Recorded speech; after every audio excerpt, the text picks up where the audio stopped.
lemons. So I made some preserved lemons, 2, maybe 3 years ago. I gave some away. I've still got some left. They're delicious, and they're much nicer than the ones that you can buy, like most things that you make yourself. Um, and they've certainly now got to like peak funkiness. So they add a real kind of interesting flavour to chicken and rice dishes. Now, I was kind of thinking I really should make some more, but I was thinking about oh, it's a bit of a process and a bit of a faff, and I always make too many. So I was kind of thinking, I don't really want to have to do that because I've got enough things on the go. And then I was watching something on TV, and there was a lady, and she put in lemon rind, zest, and pith into a dish, and it was into a salad. She writes for one of the New York papers, I think. I can't remember her name. I really should have looked it up, shouldn't I? But and she just chopped up some lemon and put it in a salad, and I kind of thought, wonder if we could just do that. Wonder if we could just use. Do we really need to turn the lemons into preserved lemons? Can we just use the zest and pith in a rice dish? So that's what we're going to do. I'm going to juice the lemon, and then we'll try a bit actually. We'll scoop out the membraney stuff on the inside, and then I kind of figured this is going to be the best way to do it. It's just a cheap lemon. That's just a bit of a blemish on the outside. It's not any kind of mould or anything like that. So just get a bit of a spoon, and then we'll just this won't scrape out. We can just do that, can't we? I suppose I could have done this. Ah, there we go, that's better. Yeah, that works, doesn't it? Can you see? Yeah, so just scraping those bits out. We can always, I don't want the rice to be too lemony. Well, that doesn't make much sense, does it? But I don't want those bits in. All I really want is the zest and the pith. Well, I suppose that's part of the pith. Anyway, that's going on the compost. Now it's going on top of the cooker. So let's try a bit and see what we think.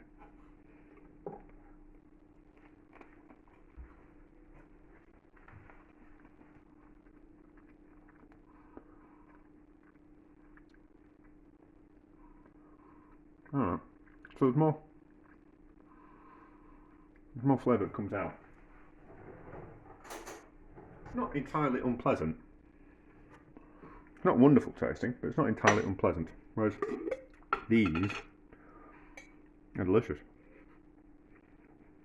So compared to that, you can just get a bit out. I mean, 3 years worth of aging. 2, 3, maybe 4. No, 3. 3 years worth of aging. We'll have. We should put some salt on it. We should put some salt on the lemon and see how that tastes, because these are really salty.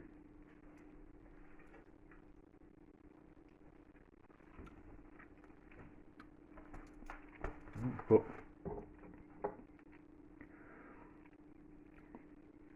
I'll put a little bit of salt, so dippy in salt. Should really rinse my mouth out. It'll be fine. Let's get a bit of it. I've got plenty.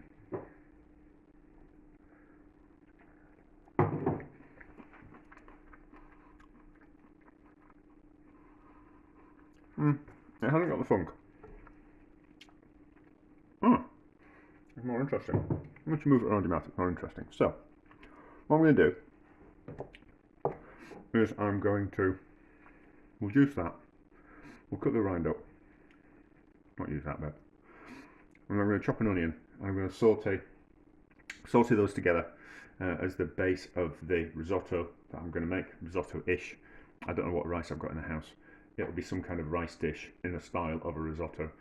I know people get a bit funny about what rices you should use in risottos, and I kind of think, as I'm at home, I can do what I want. So we'll do some chopping, we'll do some sauteing, and we'll see how it tastes after we've cooked it. Put the 2 onions in, and I've I cooked it in chicken fat because that's what I had, and I put a bit of stock in as well because it was starting to catch.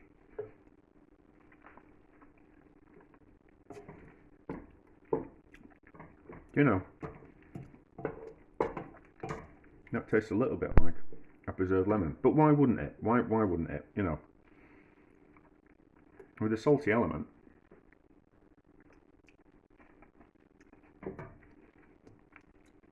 Right, that's not going to be horrible. So, cup of rice. Yeah, so I was thinking about this. Bitter flavours that you kind of get from lemon rind and things like that are what makes dishes interesting. So I'm just going to put in it's chicken stock. So I was faffing around with chicken stock yesterday at work. So this is a bit of chicken stock. So we might as well use that. And I've got something to add about chicken stock. Yeah, so but we'll talk about bitter flavours first. So bitter flavours make things interesting. So sweet grapes don't make delicious wine. The grapes that make wine are not very nice to eat. But once you have fermented them and stored them in oak barrels or in glass bottles, they turn into wine, and wine is delicious. Well, some wines are. Some wines are horrible. But it's the complexity of the grape that makes the wine interesting. So there is more complex flavours in bitter things, like the lemon pith. So kind of like that. So and then we were going to talk about stock, weren't we? Yeah. So I kind of think with risottos, most people don't use the gelatinous stock. So as you can see, that was a very gelatinous stock. So that is also gonna, because of the gelatinous, because of the gelatin in the stock, it's going to give a richness to the risotto as well. I'm not going to call this risotto, this cooked rice dish, because the gelatin is going to reduce down a little bit. It's going to give a different mouthfeel. So I think a lot of people struggle with risottos because they're using bought chicken stocks, which are very watery, or they're using chicken stock cubes, which they're basically a bit of fat and some seasonings and some salt. There's no kind of gelatinous element to them. So, and I think that's probably why a lot of people kind of struggle making risottos at home, as opposed to making them in restaurants. Although, would they use proper chicken stock in a restaurant? Probably not. In a very good restaurant they would do, but not in your average restaurant. So that's enough of me waffling. So I'll cook that gently. I'm not going to use any more chicken stock. I'm just going to put in, I'll boil some water and we'll put the water in instead. But we'll do it like in the style of risotto, where we cook it for a bit, and then as the rice absorbs the liquid, we'll add a bit more liquid and kind of cook it that way. And then we'll finish off with some cheese, and don't think any butter. It's got the chicken fat in, so I don't think it needs that fatty element in it. But cook it nice and gently, and then we'll see how it tastes. So I've just let this sit for a couple of minutes, just to slow down the cooking process. I think it's about ready. Yeah, I do. So just with the stock and the chicken fat, it's already become quite creamy. That's down to the gluten in the stock. Now I need to get some cheese out. I better pause.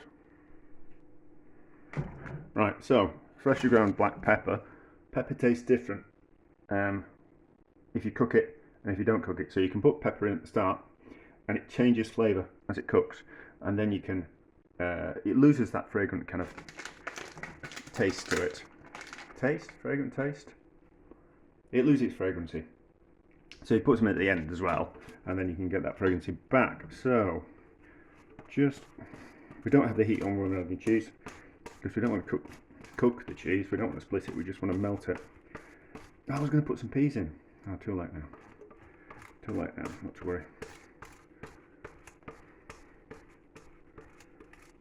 I was thinking while I was swimming, I should put some peas in that, but not tomorrow, not to worry, we'll just have a plain risotto. And then stir around to melt the cheese in, and then we might add a little bit of butter. Probably not. I think we'd rather add more cheese and get the fat and the creaminess that way. And then we'll let it down with a little bit of more water. And we won't put any salt in until we've tasted what it's like with cheese. The cheese is a little bit salty.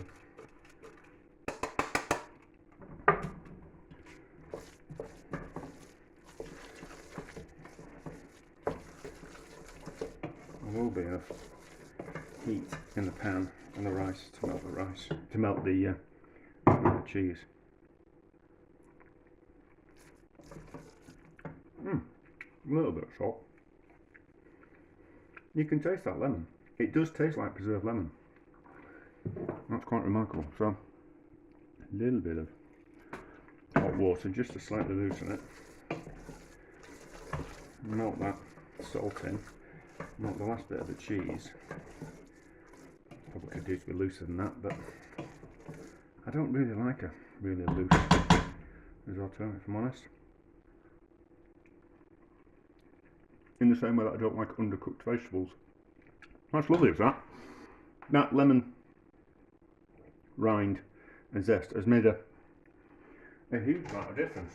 A huge amount of difference. And you can certainly taste it that it's there. And I don't need to make preserved lemons or buy them.